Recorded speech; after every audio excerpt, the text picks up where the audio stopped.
Chapter 18 Tom's Wonderful Dream.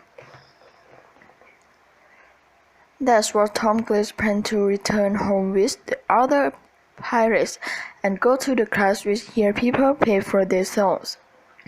They had returned across the rivers in the darkness the night before and had stayed in the forest until nearly daylight.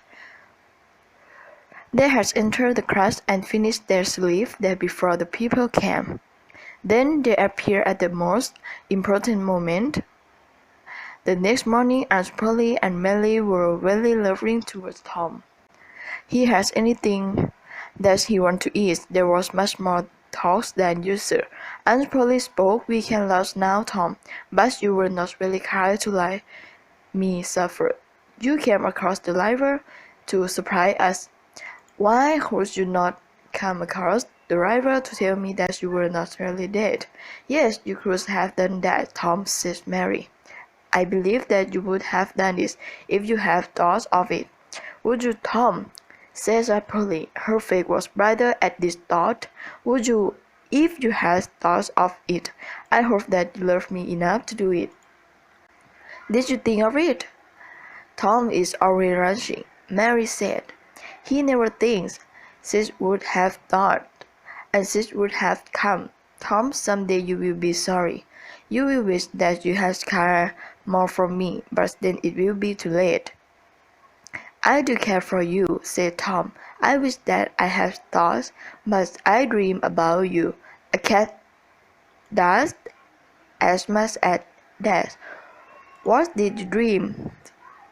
"I dreamed that I saw you sitting there by the bed. Sis and Mary were sitting with you, and I dreamed that Joe Harper's mother was here. Indeed, she was one night." "Did you dream any more?" "Yes, but I can't remember all of it." "Try, Tom, try to remember." "You said that the door must be open because you could feel the water coming in. You said that was strange, and you told Sid." "What did I tell Sid, Tom?" You told him to close the door." "And you were talking about me. I remember better now. You said that I was not bad. You said that I was only wild and full of life, like any young animal. I never hear anything like this all my life, and some people say that dreams are never true. Tell me more, Tom." And then you began to weep. "Yes, I did. Then Mrs. Harper began to weep.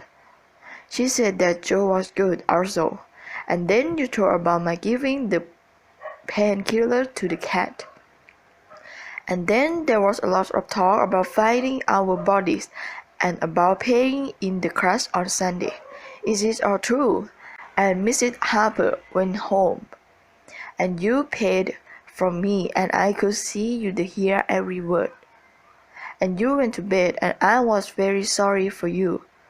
And I had a letter for you. It was on a piece of wood. On the wood were the words, "We are not dead, we are away being pirates." I kissed you on the lips and went away again. "Did you, Tom? Did you?" She took him in her arms. "It was really kind, but it was only a dream," said Sid. "Be quiet, Sid. And Tom, here is a big apple for you, and now you shouldn't go to school." Tom walked slowly and proudly, feeling that all eyes were watching him. Smaller boys followed him, proud to be seen with him. Boys of his own size tried not to show that they knew he had been away, but they did know. They wished that they had some brown skin like his. They wished that they were famous. Tom decided that he no longer was interested in baguette. Being famous was enough pressure for him. When Becky arrived at school, Tom seemed not to see her, but they saw her playing with other boys and girls. He saw that she often came near him and looked at him, and he began talking to Emily Lauren. Becky tried to go away from him, but her feet would not do as she wished. They carried her near to the group around Tom. She said to one of the girls, "Millie, where were you yesterday? I want to tell you about the picnic." "Oh, whose picnic?